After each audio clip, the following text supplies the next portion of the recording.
সম্পর্ক কখনো পুরনো হয় না। কলমে স্বপন কুমার বৈদ্য দাদা। সবকিছু পুরনো হয়ে যায়। যে বকুলতলায় আমাদের দেখা হতো সেটা এখনো পুরনো হয়ে গেছে।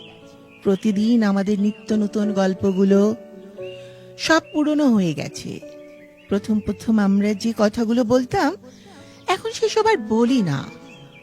নিত্য নতুন কথা বলি কথার প্রয়োজনে, ভালোবাসা রক্ষার প্রয়োজনে, দুজন দুজনের পাশে থাকার প্রয়োজনে, সময়ের বিবর্তনের প্রয়োজনে।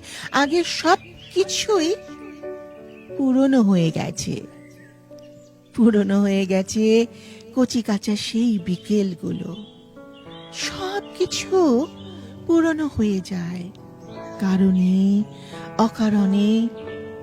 প্রথম দেখা বা প্রথম কথা হওয়ার মুহূর্তগুলো পুরনো হয়ে গেছে।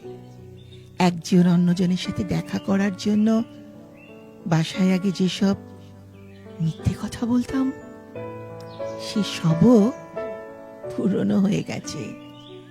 যেহেতু আমাদের সম্পর্কের ব্যাপারটা দুজনের পারিবারিক জানাজানি হয়ে গেছে, তো তাই বাসার সবার আগে মিথ্যে বলতে হয়। এখন আর হয় না।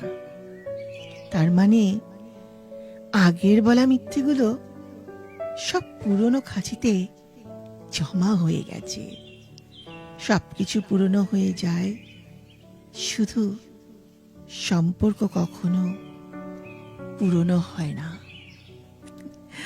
Thank you.